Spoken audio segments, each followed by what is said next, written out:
Vamos entrar na palavra de Deus. Eu vou começar lendo com você Lucas 24. Vou ler do 1 ao 6 e depois eu vou para 1 aos Coríntios 15, tá bom? Lucas 24, 1. Glória a Deus. 24, versículo 1.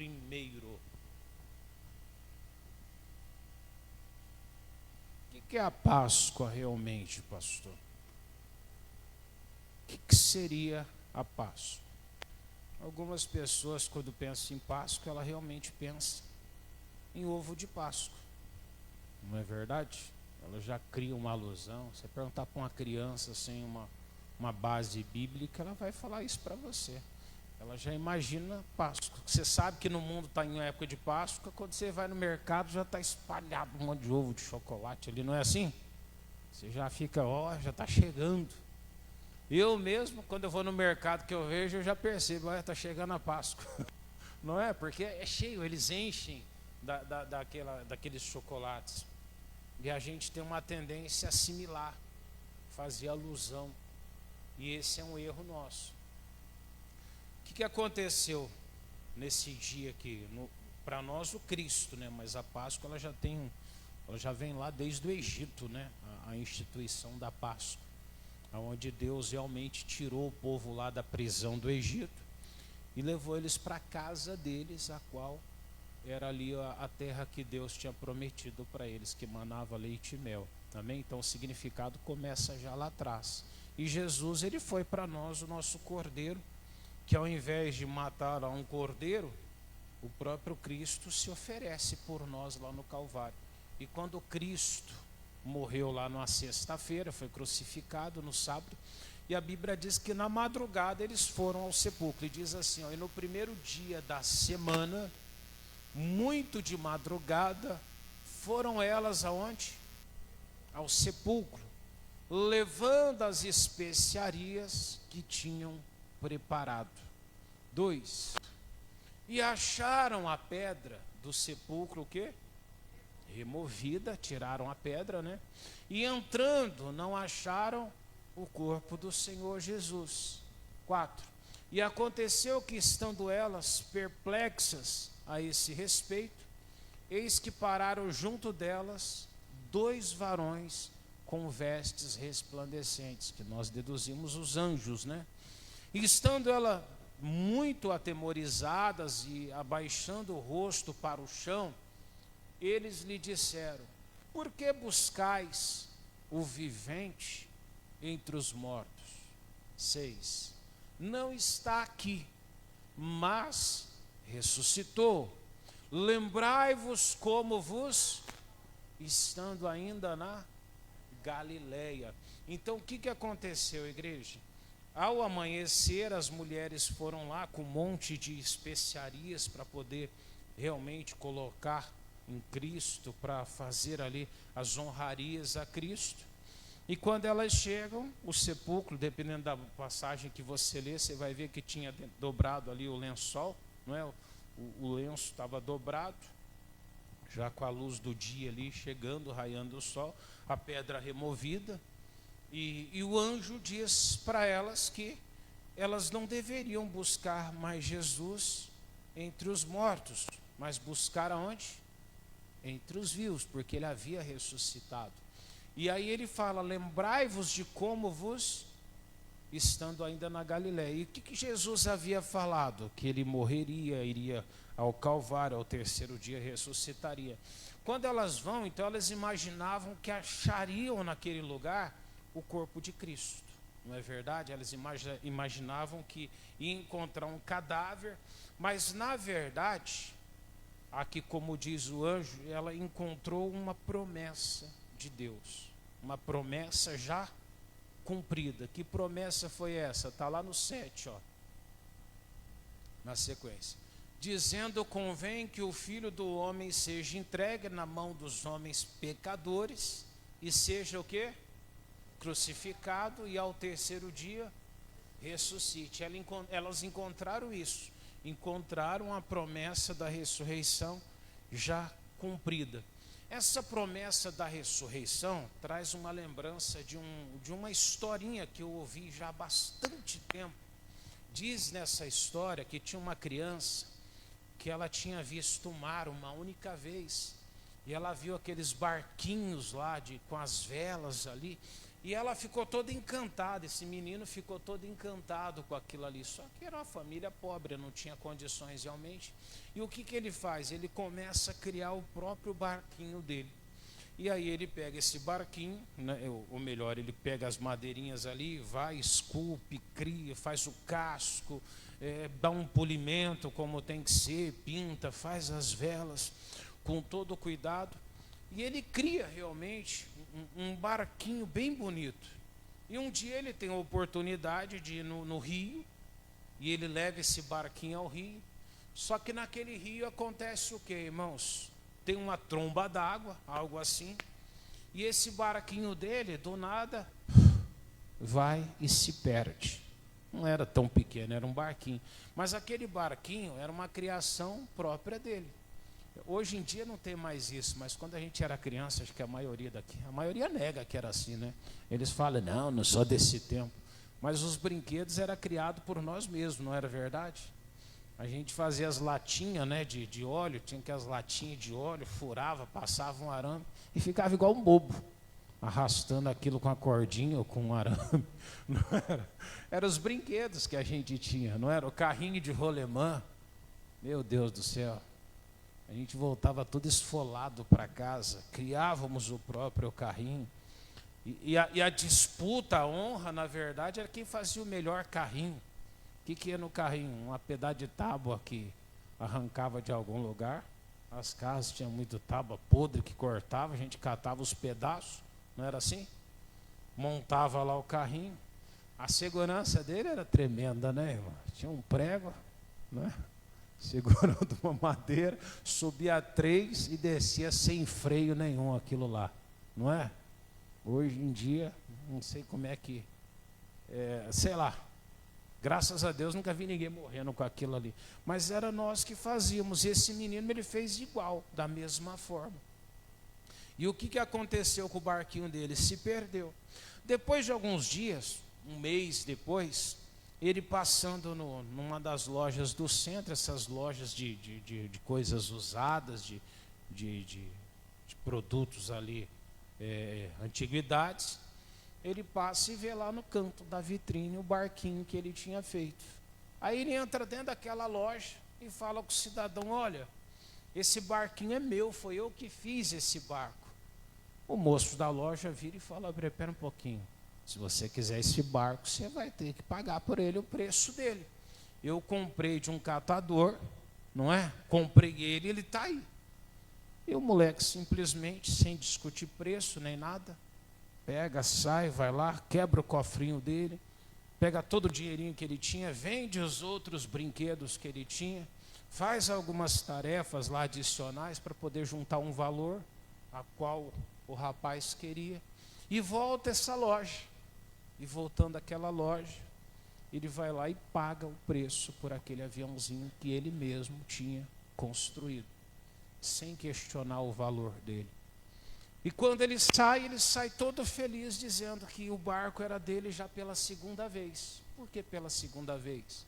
Porque ele havia construído, se perdeu, e agora ele estava pagando de novo por algo que já era dele, um resgate.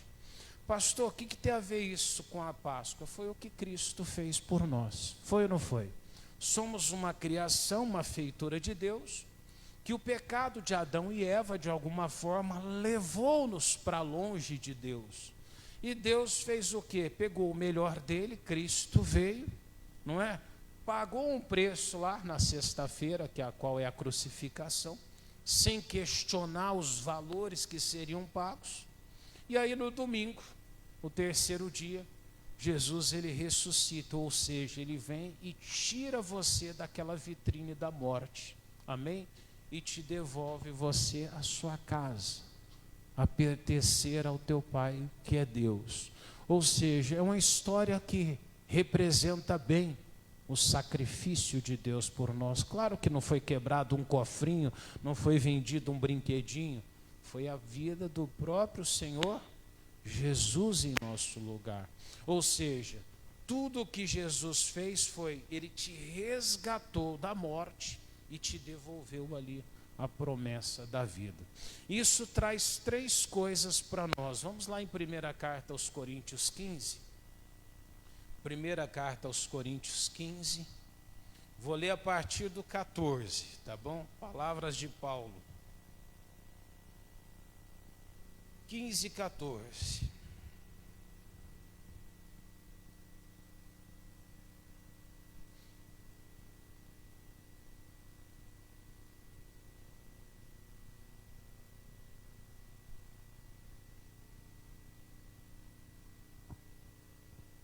Posso ler? Você estava em Lucas, vai para frente, Coríntios 15, 14. O Paulo pondera, tá bom, igreja? Ele fala assim: e se Cristo não ressuscitou, logo é vã a nossa. Ele fala, então, o que pregamos não existe nenhum valor. E é verdade, se Jesus não tivesse ressuscitado, tudo que nós fazemos aqui seria em vão, sim ou não? Não teria valor nenhum. Ah, mas Cristo ensinou coisas boas. É aí que você tem que tomar muito cuidado. Tem gente que procura a Deus entre os mortos. Como assim entre os mortos? Não é? Em sacrifícios que não têm valor.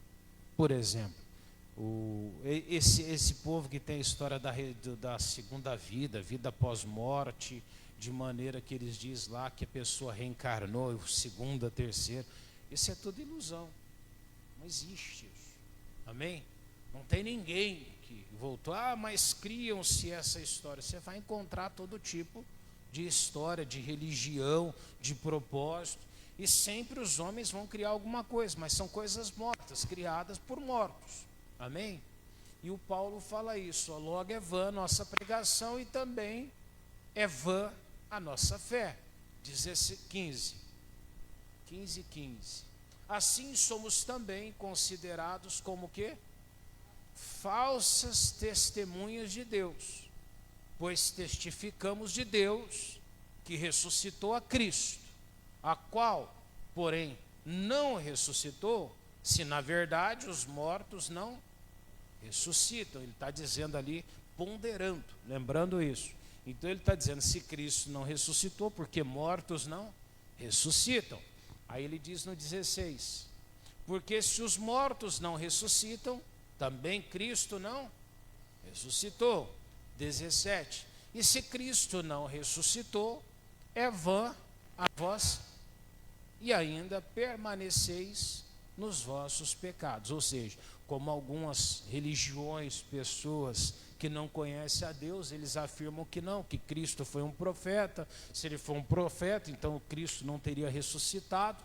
Então ele estava dizendo que tudo aquilo que nós buscamos, que nós cremos, que nós falamos sobre Jesus, então tudo isso seria, na verdade, uma falsidade. Mas aí ele confirma agora no 18, dizendo, ó, e também os que dormiram em Cristo estão o quê? Perdidos. 19. E se esperamos em Cristo só nesta vida, agora ele fala muito forte, né? Somos os mais miseráveis de todos os homens. Por que ele fala isso? Só uma paradinha aqui. Se uma pessoa só busca Deus aqui, pela vida financeira, pela cura que você tem, se você busca Jesus aqui para arrumar, não sei, um casamento, uma esposa, um marido, para alcançar ali algum tipo de tranquilidade momentânea, porque muitas pessoas fazem isso, não é? Elas vão lá e oferecem sacrifício, vende o que tem, dá lá para poder ter alguma coisa nessa vida, sem se preocupar verdadeiramente com o que vai ser depois dessa vida. Pastor, é importante você prosperar? A prosperidade é bíblica, você tem que prosperar, sim ou não? Isso faz parte. Mas a prosperidade não é um ato de sorte, uma barganha. Prosperidade é um favor divino. Amém? Lembra disso, prosperidade é um favor divino. E Deus não faz esse favor divino só para eu ter mais do que alguém. tudo que Deus faz na tua vida, ele tem um fundamento, que é ele ser glorificado na tua vida. E você não vai glorificar a Deus na tua vida mostrando a língua para ninguém, dizendo que tem 2 carros, uma casa melhor que a de alguém, porque você tem mais dinheiro que o outro. Isso aí não glorifica a Deus, ao contrário. Quando você faz o bem, você ajuda o teu próximo, amém? Você tem uma consciência bíblica sobre tudo aquilo, aquilo glorifica a Deus, amém? Quando eu falo uma consciência bíblica, é você se permitir ser usado por Deus dentro do propósito dele. Sair ajudando também, às vezes a gente pensa que ajudar ajuda e às vezes a gente atrapalha, sim ou não? Então eu preciso tomar muito cuidado. Mas aonde que eu quero chegar? Se eu só busco Deus para as coisas dessa vida, o Paulo falou, somos os mais miseráveis de todos os homens. E é a verdade. Se você não está aqui pela salvação, pela vida eterna, você já está perdido totalmente. Amém? E no 20 ele diz assim, ó, lê comigo agora. Mas agora Cristo ressuscitou dos e foi feito as primícias dos que dormem, ou seja, Jesus foi o primeiro, a primícia de todos os que ressuscitaram. Então, quando ele fala que Cristo foi a primícia, ele está dizendo, o que aconteceu com Jesus, que ele venceu a morte e ele subiu glorificado, é o que Deus espera também da minha vida e da tua vida, amém? Vai ter um dia que Deus vai nos chamar e nós vamos nos levantar. Se Jesus não voltar enquanto estivermos aqui vivos na carne, se já tivermos passado, ele vai te chamar também e você vai ressurgir também dos mortos. Diga graças a Deus. E a Páscoa traz 3 coisas importantes nisso tudo. A primeira das coisas é que Deus aceitou o sacrifício oferecido por Jesus. Amém?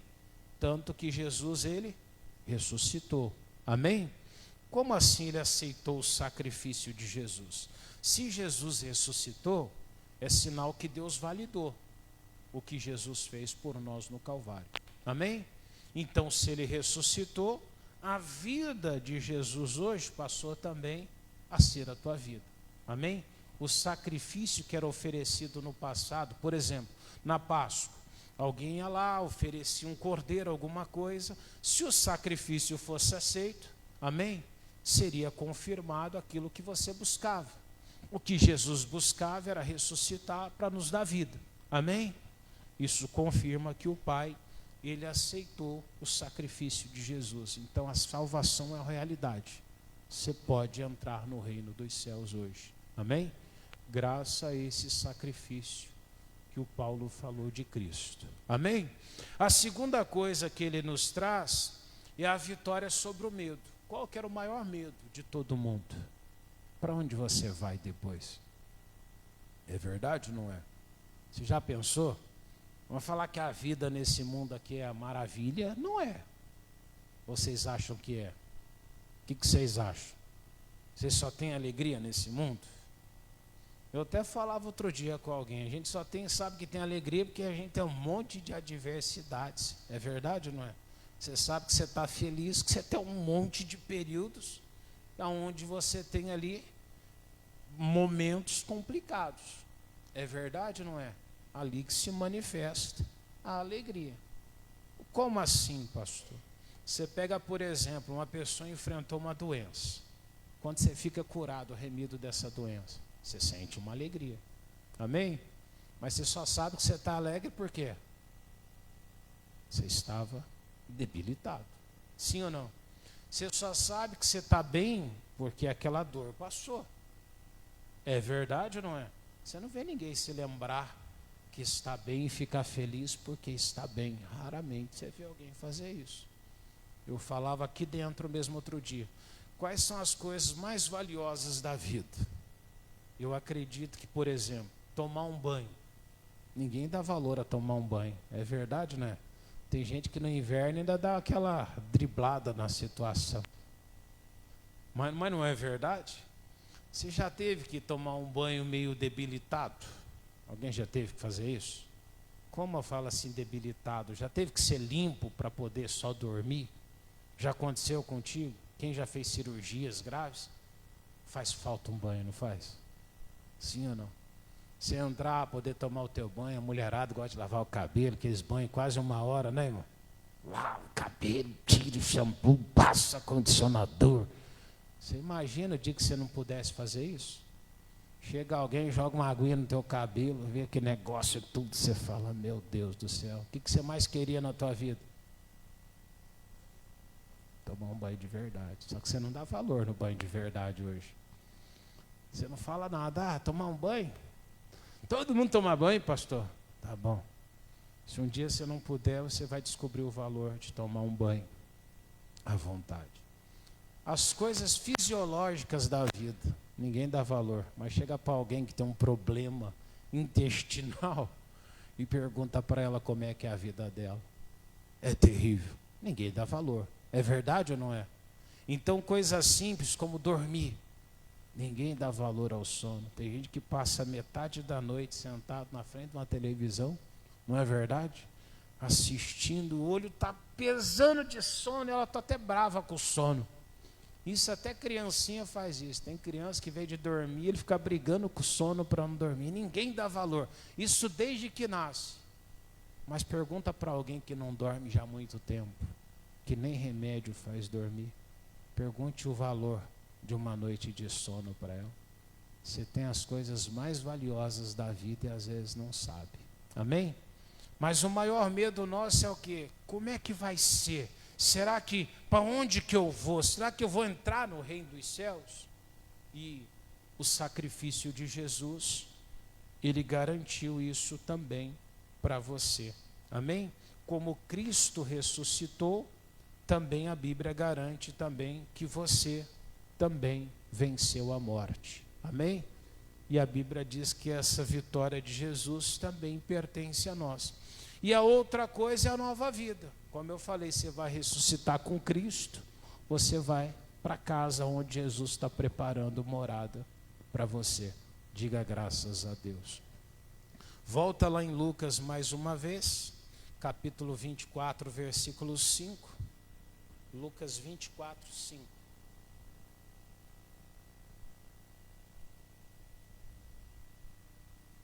Me entenderam até aqui? Sim ou não? Ô pastor, então isso é bom? O sacrifício de Jesus, sim, foi aceito. E hoje ele te deu condições de você voltar para a casa do Pai, para a presença do Pai. Amém? Mas só isso, pastor? Claro que a Bíblia diz lá em Romanos 6:4 até o 11, não é? Ele fala que você também tem que vencer o pecado, não é? Como assim, pastor? Você deixar o pecado e viver a nova vida em Cristo. Amém? Começa isso com o batismo, arrependimento, né? Reconhecer o pecado e passar a viver a vida de Deus. Em 1 de Pedro 1:3 ele fala também sobre a esperança viva, não é? Da salvação que você tem que manter dentro de você.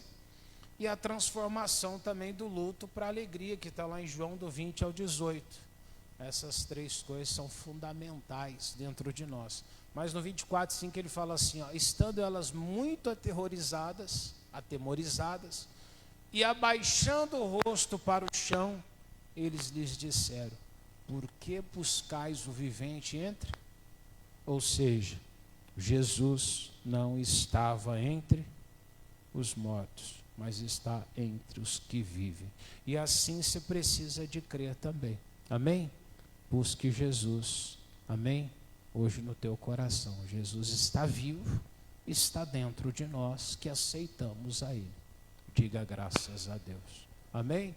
E como menino do barquinho, você foi comprado por um alto preço por Jesus e você pertence a Deus pela segunda vez, como criação de Deus e agora também comprado por Deus, amém?